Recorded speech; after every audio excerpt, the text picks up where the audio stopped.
viewers this entire time. Okay, we are now at 8, so we are going to switch to keys. To me? Why? It's all you, Keys. Okay, well, let's start with a quick introduction. How was your day? Yeah, my day has been. I'm sick. I'm sick today, and I didn't want to do this podcast at all. I begged Keys. I was on the ground. I was like, Keys, please, can we just delay it? Keys was like, no. I held you at gunpoint. Yeah, basically, you threatened to throat punch me, and. Okay, none of this is true. I made this all up. None of this happened. I never even at once petitioned to change it, and it's fine not to change it. I mean, all I have to do is just sit here and try to vocalize my thoughts in some form. You just have to. And I'm going to let you do most of the talking probably, but I will share. I will be able to share. It'll be fine. Yeah. It'll be good. But yes, I'm sick right now, and so be it. And that's how life goes, and it's that time of the year. How was your day? My day was incredibly slow. I woke up at like 11:30, and I laid in bed till almost 2. I just did nothing. So a usual day for you? Well, usually I'm at least out of bed before that. Yeah, no, it was, I don't know. I woke up and I said, nope, I'm not getting up. I'm not moving. So I didn't. I just hung out and laid in bed and did absolutely fuck all. Yeah. I came inside. Some days are like that. Yeah. That's how it goes. Yes, but we were productive once I did come inside. We did do podcast stuff. We did do podcast stuff. We did, yes. We posted our first episode on YouTube and Spotify. So that's right. Felt very good to do that. Yeah, that's right. So we are now on Spotify and YouTube. We'll be doing videos. And I think what we decided was we're going to just do one episode each week. Yeah. On those platforms. Yeah. So even though all our videos right now are on Twitch, the most recent, and then once we catch up, then we'll do the live on them all. Yeah. Another thing we can do is actually do live stream on both Twitch and YouTube and other platforms too. So I think we might look into that. Yeah, we will probably do that as well once we catch up on the other episodes for sure. On posting the other ones. Yeah. So yeah, and now we're here. So seems like a pretty okay start to the day. Yep. Yep. Starting at 8 p.m. Yep, that's true. So what's our topic today, Keys? Fungus? We're talking about fungus? Fungus. Just one? Yep, one singular. Just kidding. Lots of different... We're fungus. We're fungis. Fungis. Fungi with fungi. Fungis talking about fungi. Yep. Yes. Yeah, so with that, I'll just get into it. Just a quick little fun fact about fungi. There's fungus is not in the animal or the plant kingdom. It's actually its own separate. It's actually more, the genetic code is actually more similar to human beings than it is to a tree. So yeah. It's very interesting that way, but it's still considered its own separate thing. That's right. It's its own animal kingdom entirely. Yes. Right. You can't really compare it to anything else, even though it has a lot of more similar genetics to humans and plants, like you say. Yeah. Yeah. But it's its own thing.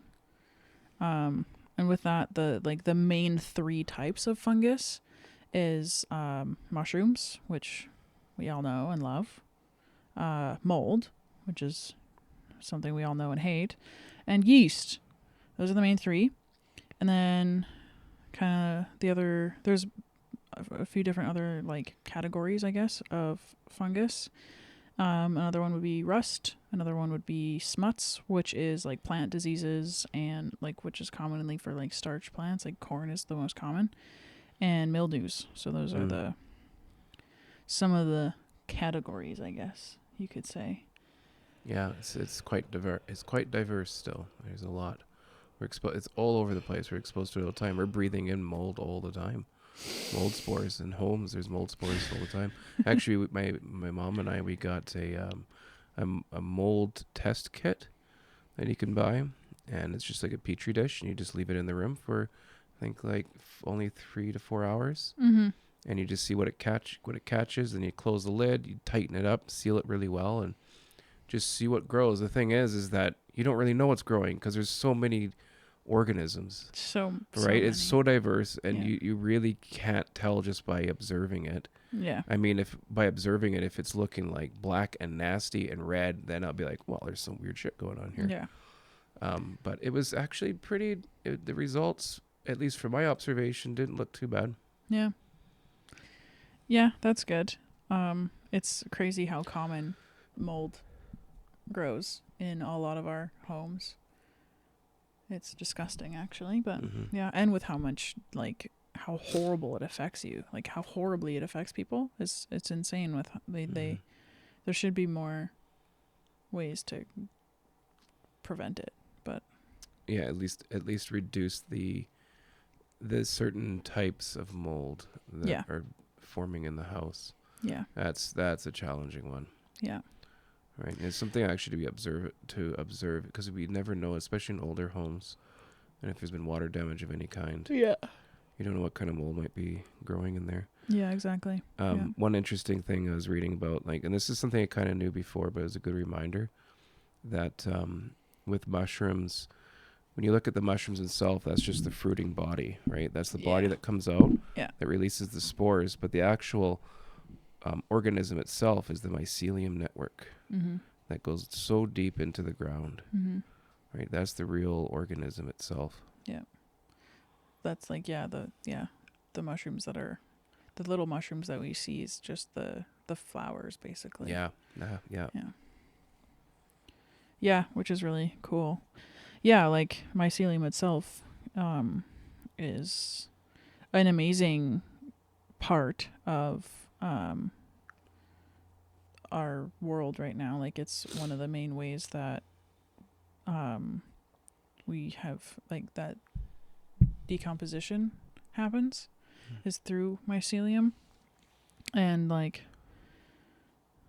it's connecting, it's like a root system of plants, so it's like a symbiotic relationship underground, and it can be so huge. Like, I think the biggest one was like that it was like 12 kilometer.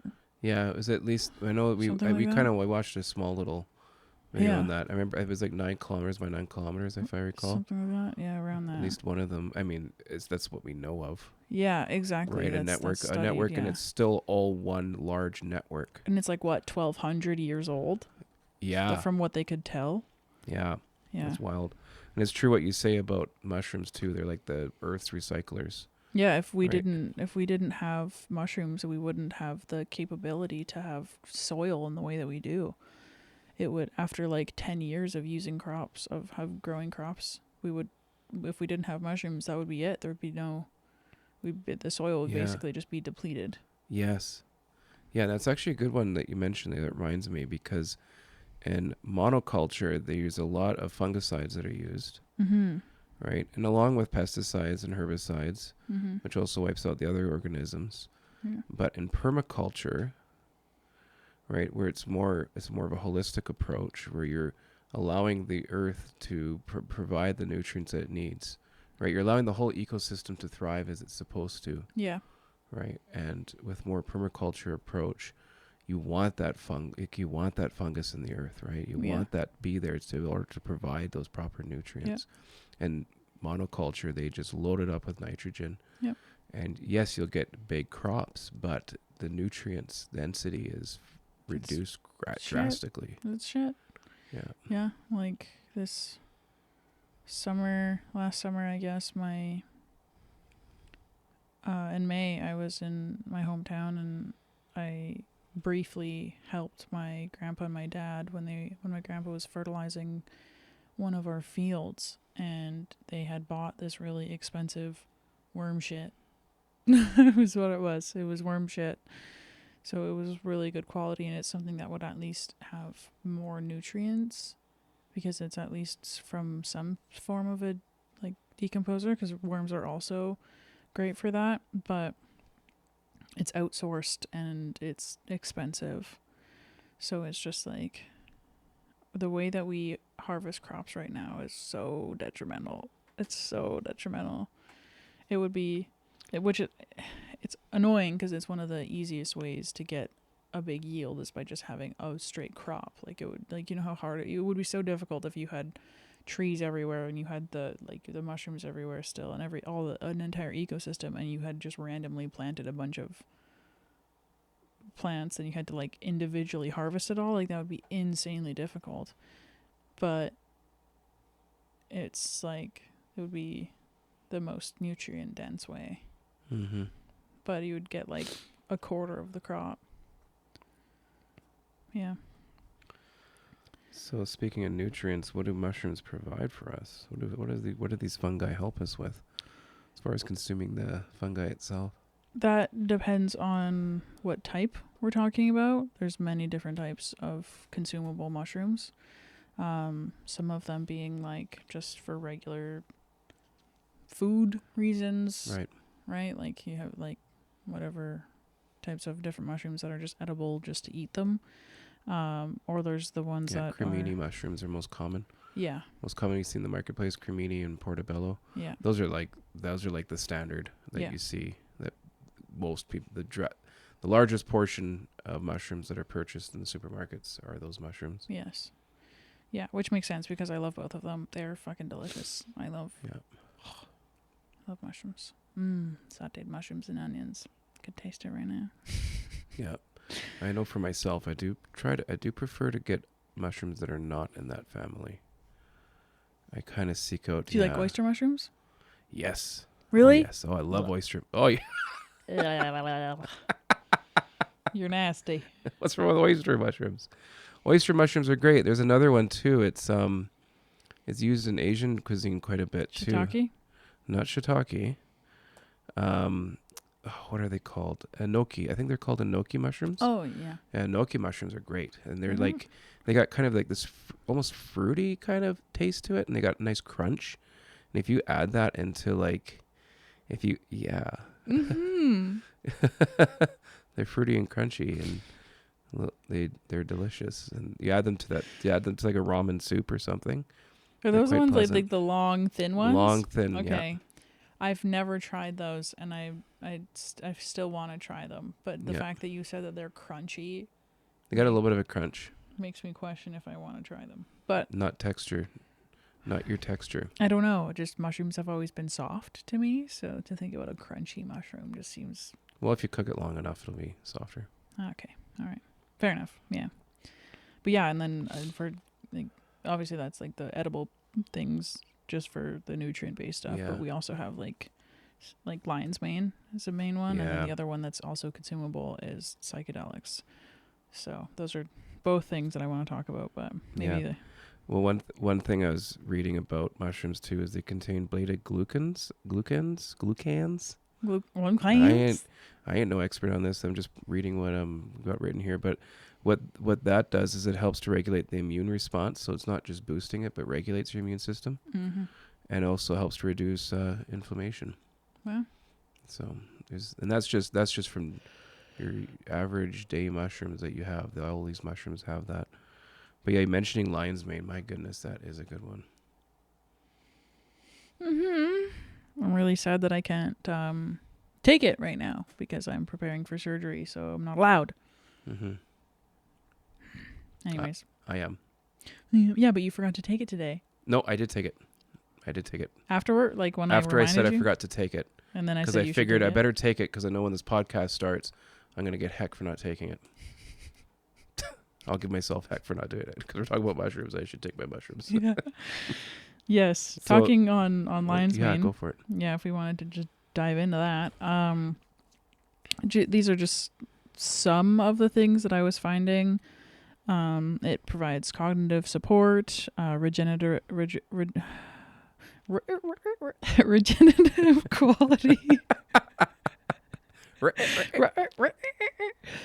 Regenerative qualities, improving function of the hippocampus, which is like the part of your brain that deals with emotions and memories. So, and then it speeds up recovery from nerve injuries. So anything in your nervous system, if you're taking lion's mane, it tends to speed that along. For things that are repairable, it tends to just kind of give you that extra step. It can improve heart health as well, and it can protect against Alzheimer's and dementia. And from every single study that I was looking at, all of them reported no side effects. Yeah. Which is like one of the main reasons as to why I take lion's mane is for ADHD, but it can help for multiple different reasons. Like ADHD is kind of the main for me when I'm recommending it. It's mainly trying to aid with ADHD, and when obviously with all of the like cognitive support and the helping regulate emotions and memories and stuff like that. Like it's very obvious that it's something that can help you with that specific thing, but because of the kind of mood stabilizing effect, it also cascades into helping people who have chronic anxiety and depression as well, or even anything that's based around emotions. So I know like people with OCD, that if they're in a heightened emotion state, their OCD tends to be more intense. So if you have something that's kind of just taking that just a notch off of that, it can help. Right, regulates the mood a bit. Yeah. Yeah, also neurodegenerative conditions too. Yeah. There's still early research on it, but I imagine things like Parkinson's and Alzheimer's and dementia, right? Those still researching it, but I mean, hey, if there's no side effects, give it a go, right? Give it a try. Yeah, exactly. And even on there, everything was saying like, that if like you've seen any negative side effects, like to please go and tell somebody. But so far there hasn't even been anybody that has like taken it like we have and gone to the hospital, been like, I took lion's mane and I got fucked up from it. So 10 out of 10, try it. If you have any like, even when it comes to heart health or like nerve injuries or anything like that, if you wanted to try it just for those things specifically, but it really does help with memories. It really does, which is amazing, which is why I've been telling Axel to take it all the time. Yeah, I've been taking it for 2 months now. And I've definitely noticed a difference. Yeah. And as you've stated before, as I continue taking, I'll continue seeing improvements. Yes. Drastic, big improvements. And that one thing you mentioned there too, just wanted to get back to a bit, is about nerve growth factor, because that's what it helps to stimulate. Yeah. Which contributes to neuron survival, synapse formation. Yeah. So the actual synapses in the brain are able to form in different ways and make new neural pathways. The neuroplasticity, so that's a part of it, right? The brain being able to adapt and change. Yep. And even repairing, like you said, repairing damaged nerves, which is remarkable. Yep. Anything that has the potential of being repaired, can speed it along and it can help it. Right. Yeah. That reminds me about Paul Stamets. I remember he mentioned in a podcast before that, and this is just his theory, it's nothing that's been actually researched, but his theory is that if a person were to do just even a microdose of psilocybin, along with lion's mane, and also NAC. Can you go into detail about what NAC is? It's a cysteine, I can't remember the exact name, but from what I recall about NAC and this NAC is that it helps to stabilize certain neurotransmitters like GABA. Right. Gosh, I would have to look that up to clarify these things on NAC. But NAC, from my understanding, it's a very powerful antioxidant, but it also helps to contribute to regulation of things like GABA and other neurotransmitters. So say, for example, your dopamine's too high, it'll help to bring it down. If it's too low, it'll actually help to bring it up. It's just like a kind of a stabilizer for some certain hormones and stuff. Yeah, and I'm not too sure on the hormone side of it. But NAC has a lot of benefits. It's my understanding that you don't want to take NAC regularly for too long, right? Because you can get into a bit of it. It can cause a bit of it can lower your hedonistic set point a bit. You can get a bit of hedonia, like your your dopamine levels you won't feel as much oomph in your life. Like your Yeah. dopamine will start to drop a bit. Yeah. So it's one of those things that it's like if you need the extra help, take it for a few days and then be Yeah, or done even after even that. a few weeks would be good. But if Yeah. a person's taking it for months Oh, every okay. day, Yeah. it's my understanding that it's not It's not. probably the best approach with Yeah. NEC. But NEC is definitely a really great antioxidant. Yeah. Actually, little comment on NEC, a little bit digressing here, but I learned that people who are using stimulants or drug abuse, Right. right? If they're abusing certain stimulants, so I'm sure we can imagine what those would be. Mm-hmm. It can actually help people with withdrawals. Not just sorry, it'll help people with the craving. Right. So it'll actually reduce the cravings that they have towards those. They've done this in studies Mm-hmm. with NEC. But I'm curious about that combo, that 3. Yeah, the 3 of them. Yeah. Yeah. I just wanted to get a little bit of an explanation because I know you've told me what NECs are, but I always forget. Plus, I don't know how many people that watching would know what that is off the top of their heads. So, yeah. Anyways, the combination of those 3, what does that do? Trigger neurogenesis. Mm. So it's like building whole new brain neurons. I mean, we already know that about lion's mane, but Yeah. to be able to trigger neurogenesis, like if your brain is damaged, Yeah. right, for your brain to actually be able to not just rebuild damaged neurons, but also to grow new ones, Mm-hmm. so that I can see that benefiting many things as far as mental health. Oh yeah. Oh god, yeah. Because your neuroplasticity does drop, your gray matter does drop as you get older. Mm-hmm. The density of that, or the volume. I'm no neuroscientist, so I'm just speaking out my ass. But with neurogenesis, that could contribute to many benefits, certainly for the mind and for mental health. Mm-hmm. Yeah, for sure it could. Yeah, since you mentioned psychedelics, I guess we can dive into that as well. And like you said, one of the first things that I wrote for psychedelics here is increased neuroplasticity, which that in turn can also help regulate any type of neurodiversity as well. But one of the main things about the neuroplasticity is that like because you have higher neuroplasticity and because you have new connections forming, that also means that you can have new connections forming from different parts of your brain connecting. So then your thought processes tend to become less linear with a lot of things after taking psychedelics, especially if you're open to those types of things and you have an open mind for, anything in life, that when you do take psychedelics, it's literally giving you more connections from different parts of your brain. So the more analytical side can be directly connected to the emotional side of your brain.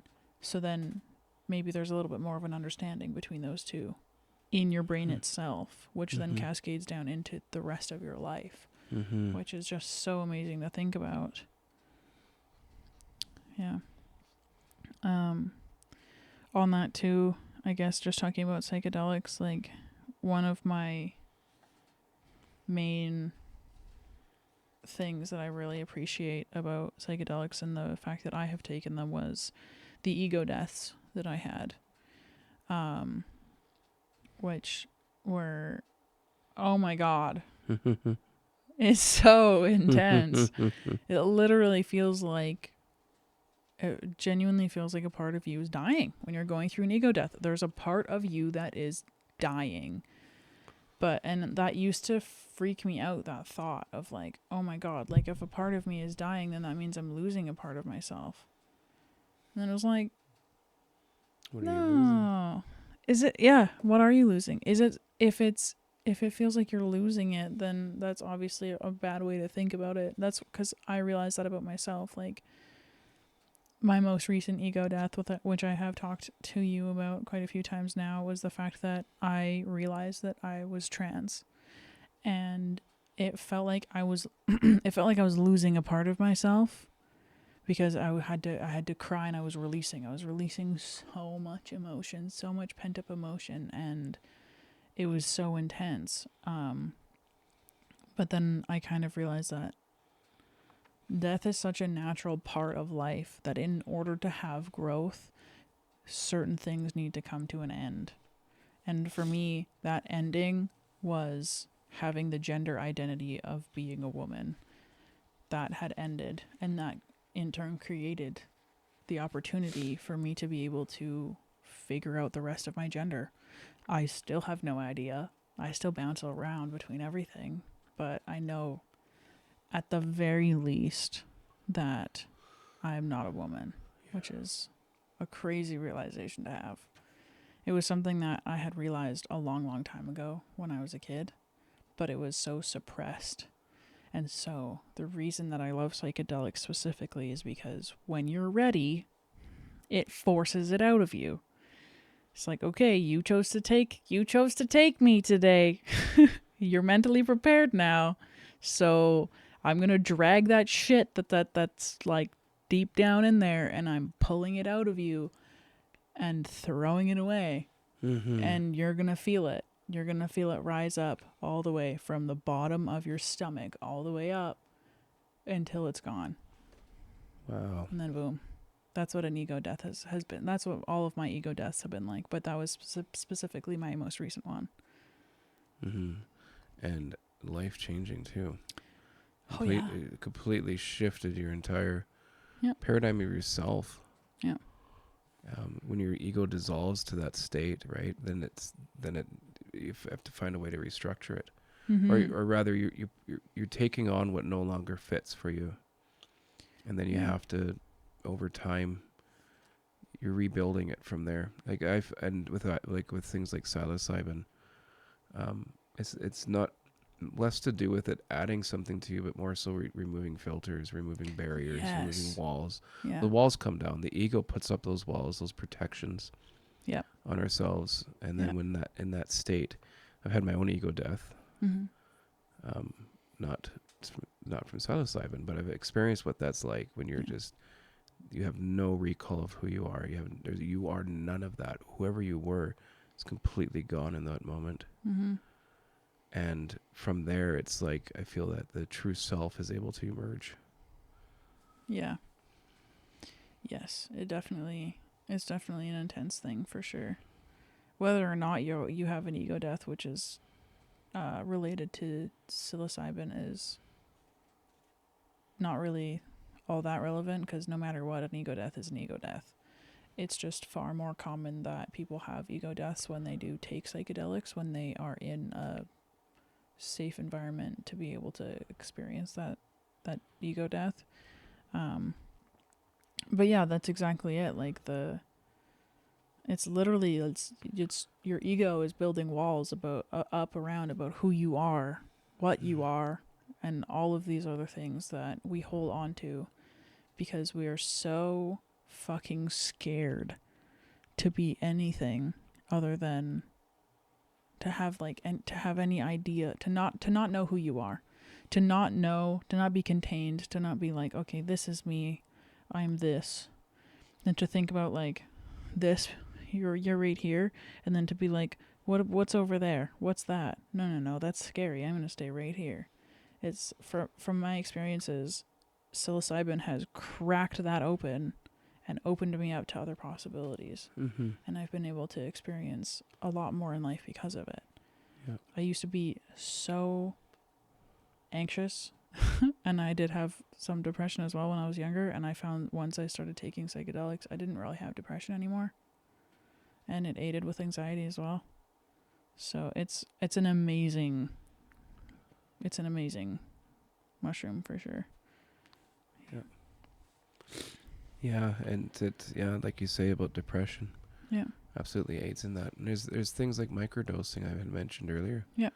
Right? Person doesn't have to go to the macro level. No, you don't. To experience benefits, right? Microdosing itself, it's a lot more subtle. Yeah. It accumulates more over time. But just like with lion's mane, I find that with lion's mane, it takes, like you say, it took you 3 months until you really notice your ADHD symptoms to drop down and to feel more regulated. Yes. Yeah. It took a while, and like even now the some of the things that I'm noticing now that I'm not on lion's mane, how long has it been? Oh, 3 weeks? 3 weeks, yeah. It's only been 3 weeks since I've been off of it, but my ability to focus, I have to actively think about listening to the words that you're saying. Otherwise, I start maladaptive daydreaming and then I'm in a very pretty world somewhere.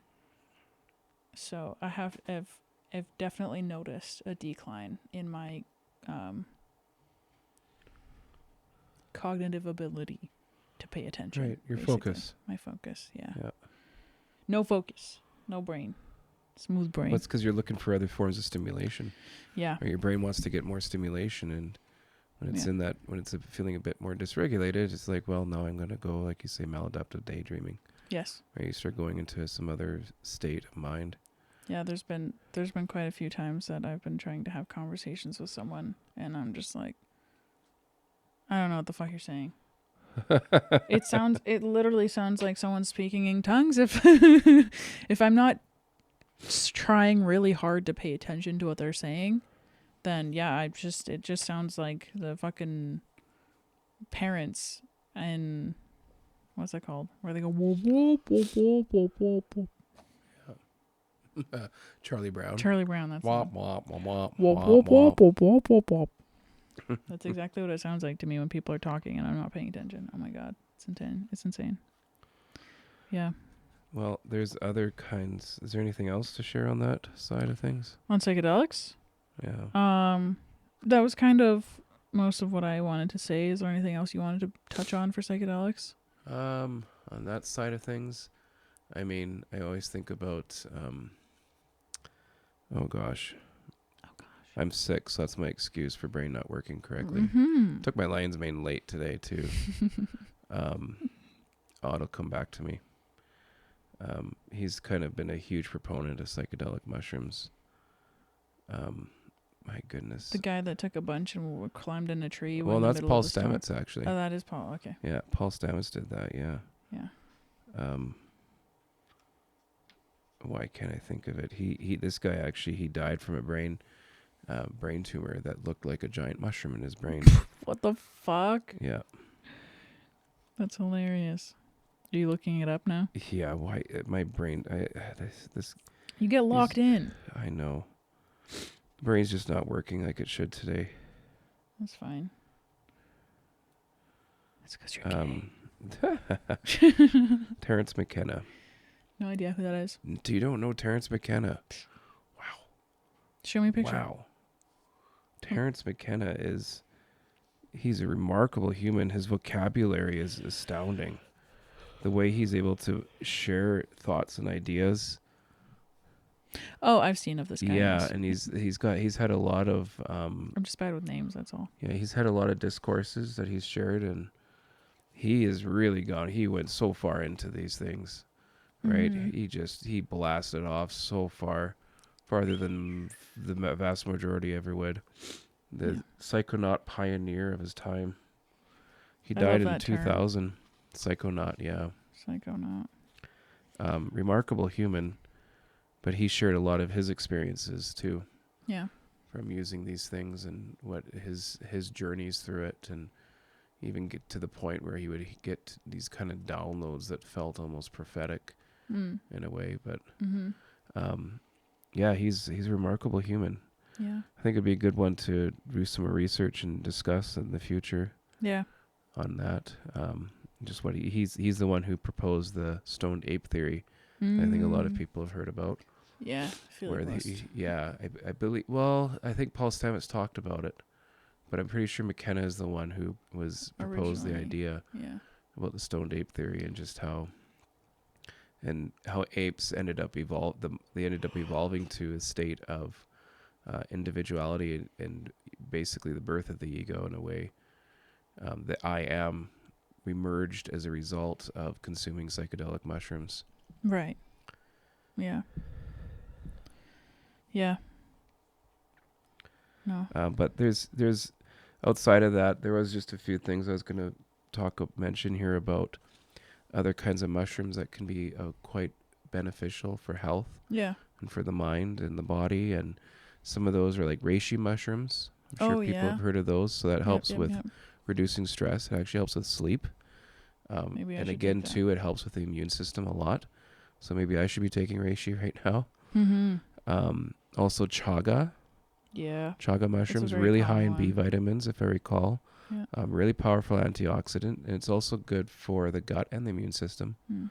So chaga mushrooms are really beneficial. But another one I find interesting that I need to take more of, and I have them, I just forget to take it because it's in a powder right now, is cordyceps. Yeah. So cordyceps are those kind of mushrooms you hear about, the mushrooms that grow on animals. Like there's mushrooms that grow on ants, and then the ant colony is controlled by the mushroom, and then the mushroom kills the ant, and then the spores come out of the body, and Mm-hmm. it actually is able to control the whole organism. Mm-hmm. But cordyceps are a real fascinating one. I believe they grow them from a worm, or rather like a type of caterpillar, if I recall. Well, Yeah. And that's the only way you're able to grow them, but they're completely harmless for us. We're not going to start having cordyceps things growing out of our head. it's not like The Last of Us. Yeah, exactly. It's not like The Last of Us. Yeah. But for cordyceps, it actually helps to reduce the oxidative stress on dopaminergic neurons. Oh, okay. So it's a really good one for providing support, protection, yeah. for dopaminergic neurons. Yeah. So that means that rather than it raising your levels of dopamines, it's actually letting your neurons absorb more. Is that kind of what it means? Yeah, it would inevitably do so, just because it's providing additional protection, so that your neurons are able to regenerate properly. Right. Right, reducing that oxidative stress. So people who use stimulants, again, right? Yeah. People who are using these, and cordyceps, and especially for like recovery. Yeah. Right, from going through recovery from such things. Anything that's going to affect the dopamine system in such a large way, cordyceps provide the means for being able to make those certain repairs. Oh, I just caught that on camera. You did that on purpose.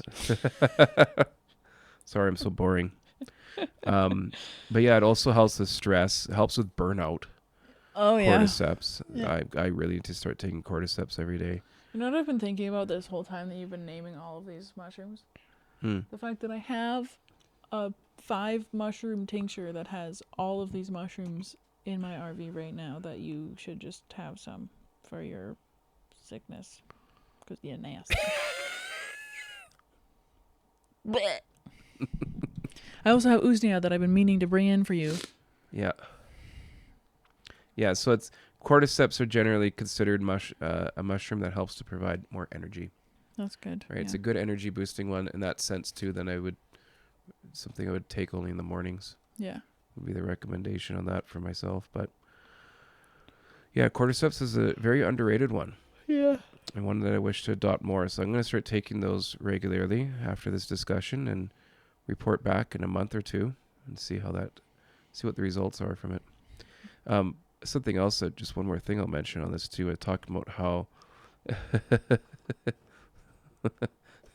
well, one more thing. Actually. Actually, haven't done that for a while. Candida. So like I mentioned how cordyceps are able to control organisms that way. Candida is something that we all contain in our gut, in our body.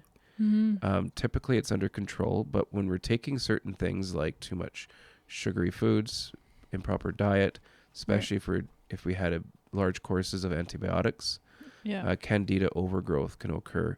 And candida can actually influence what our body starts to crave. It can cause us to start craving carbohydrates far more as a result, just from the candida itself. The candida in some way, from my interpretation, is that from my idea behind it is that it's actually causing influences on the brain to consume things that will continue feeding that candida.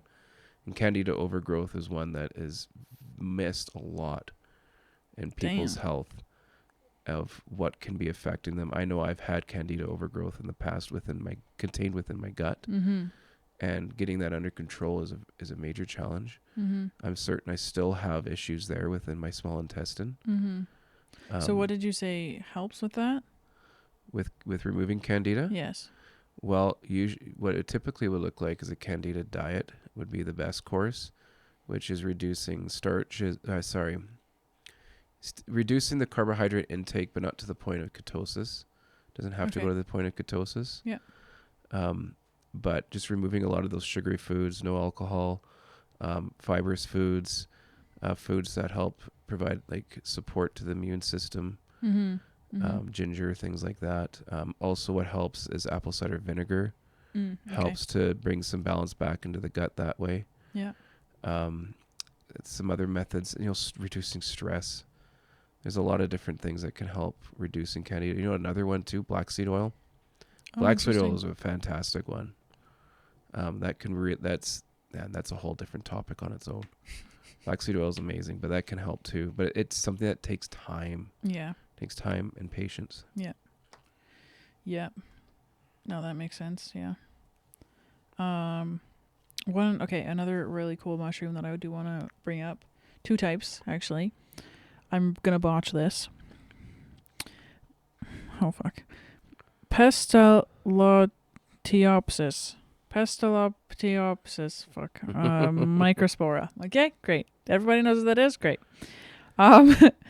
This is one of the mushrooms that was discovered in the rainforest in Ecuador. And that's the one that they have found that has been naturally breaking down polyurethane. And also the other really cool thing about it is that they've done studies where they take it and put it into in a vacuum chamber, and they've removed oxygen from it to see if it continues to actually break down the polyurethane, and it does. So it doesn't even require oxygen. So this could be, hopefully, if the fucking government would do something like this, a really great way to reduce landfills. We could have establishments that are actually like a mushroom plant, or for like this specific, I'm not saying that word again, this specific mushroom. That's fascinating. To have for polyurethane specifically, at least, to have it turn it back into biodegradable stuff. Like it could actually be repurposed instead of just burning it and fucking with our oxygen and our air and our everything. So it's There's really so really much cool. that has yet to be explored. Yeah, it's a really really cool discovery, and I don't even think it was that long ago. It really wasn't that long ago that it was discovered. I think it within the last 5 years or something, or maybe it was in the last 5 years that they were actually like doing experiments. But anyways, it's a fairly new thing that I'm really hoping that it goes somewhere and it is something that becomes productive, because we should use that. Like mushrooms, fungus is amazing, and this specific one literally breaks down plastic. Hello. Mm-hmm. Let's use that. Mm-hmm. I read too that there's also fungi that's able to break down oil spills too. Yes. Which is curious. I'm curious. I don't know if it's in the same one here or not, but and even being able to survive radiation. Oh yeah. Yeah. That's really cool. A lot yet to explore. Yet to explore with it. I guess one other comment too, that I had here was when you think about yeast, right? Yeah. So yeast is something that we use so much in our food, right? With beer, bread, even with wine. So, there's a lot for us to be grateful for. Thank you, fungi. Thank you, yeast. Thank you for all your provisions. Thank you. Thank you for helping us to get more drunk. Yeah. Yeah. Another one that's kind of similar to this as well is I'm also gonna botch this. Oh fuck. Aspergillus tubigenesis. I'm not sure. Aspergillus. I don't fucking know. Anyways, that one, similar vibe, breaks things down. What this one has been found to help is with it helps with decomposing polyester over the course of a few weeks.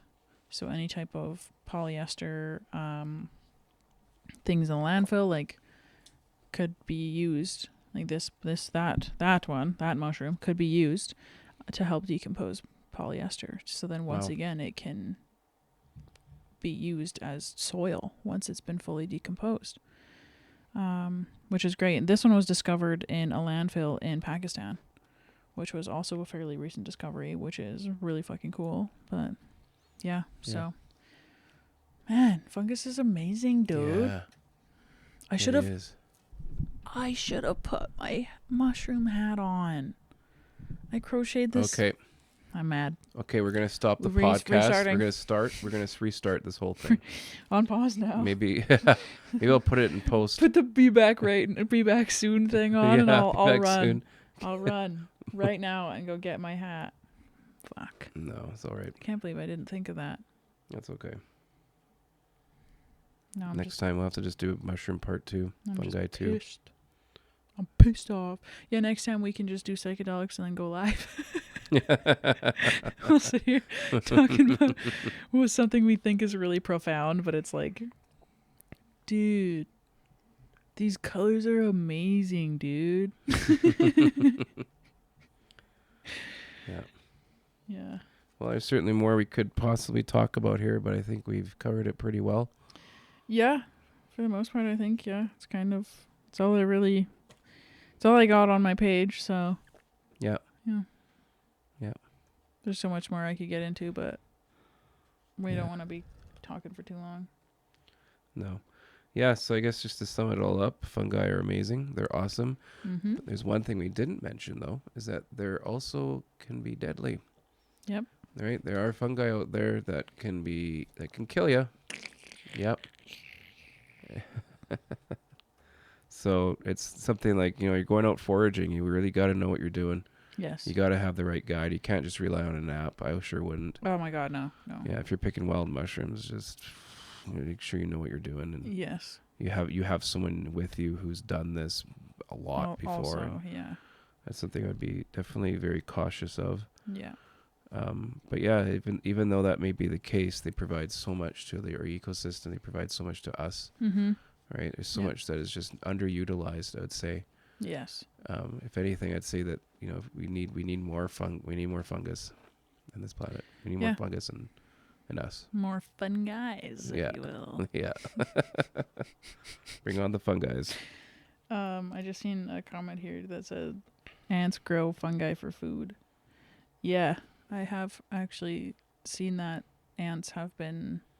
That was in the video that we watched earlier. With there's some ants that feed fungus to have it make tiny easy beatsy little ant-sized mushrooms so that they can eat them. Yeah, that was in our video earlier. Yeah. Also, very cool point. It's so crazy how many mushrooms aren't just, like you were saying, it's not just beneficial for us in a bunch of different ways, but it's also beneficial for many other organisms in the world. So many. It's such mushrooms are. Yeah. Not even just mushrooms, but fungus in general. Fungi is an amazing part of our world, and it is. If it just collapsed and died, we would not have life as we have it here right now. It would not be nearly as fruitful. Yeah. And like the mycelium network, right? It provides nutrients to the soil. Yeah. Like we were mentioning, right? It provides nutrients to all the plants, the trees, right? They actually there's a nickname for it called the wood wide web. Yeah. Right? It's it's this whole network that's going on, and they're even able to communicate in certain ways. So this whole network connectivity. It's like its own brain. Yes. It forms, so it's insane. It's very especially when you're getting down to the mycelium and everything like that. It's incredibly interconnected. Yeah. Like I was saying, the symbiotic relationships, it's not just between animals either. It's between other plants. It's between the mushrooms and the soil. It's everything. Mm-hmm. Well, I don't know about you, Keys, but I'm feeling I'm sick. I'll go and rest. Yeah. Pretty much done now. Call it here. Yeah. Okay. Good topic, though. Lots to discuss on it. Oh, yeah. A lot of information. I'm sure this will be one that we do come back to eventually. Yeah. Yeah. Yeah, it'd be good to make reports on things about how we're benefiting. It'd be interesting to hear your report when you go back on Lion's Mane. Yes. Oh, I want it right now. It's pissing me off. Yeah. Yeah. All right. Thanks to our audience, our viewers. Thank Thank you for tuning in. And our next one won't be for a while until you get back. Because I'm going to be gone for like 3 weeks for unknown reasons. I think we'll hear more about it. Mm-hmm. Yep. So it'll be 3 weeks at least until our next one. Maybe 4? 3 weeks. I don't. 4. Probably closer to 4, if Yeah, anything. it'll be a month. In the comments, we just got we did a great job today. Woo! And feel better soon, Axel. That is from Cameron. So yeah, you're getting support Aw. from so far Look away. at that. Now we're at 8 viewers and we're about to end it. I know this always happens. It always happens. Yeah. Anyway, yeah. Maybe we should just have like a pre-stream. We just sit here and bullshit. Isn't that what we're doing already? That is, I was literally just gonna say that. That's Just all sitting we're. here and That's all bullshit. we're doing. We're just bullshitting Yeah. with a topic. That's all. Yeah. We're bullshitting with a topic. Yeah. Yeah. Okay, I'm good to end it here. All right. Sounds good. Can you Oh God, can I do this now? do the peace sign? Oh, there. And then yeah. Let me see. Yeah, you got it. Okay, great. Love you, everyone. This is gonna be our sign off now. Every time. This is required. And now. I'm gonna probably fuck it up most times, but I'll get there. That's okay. I'll get just better. clown you every time. Okay. Okay. Bye, everyone. Bye.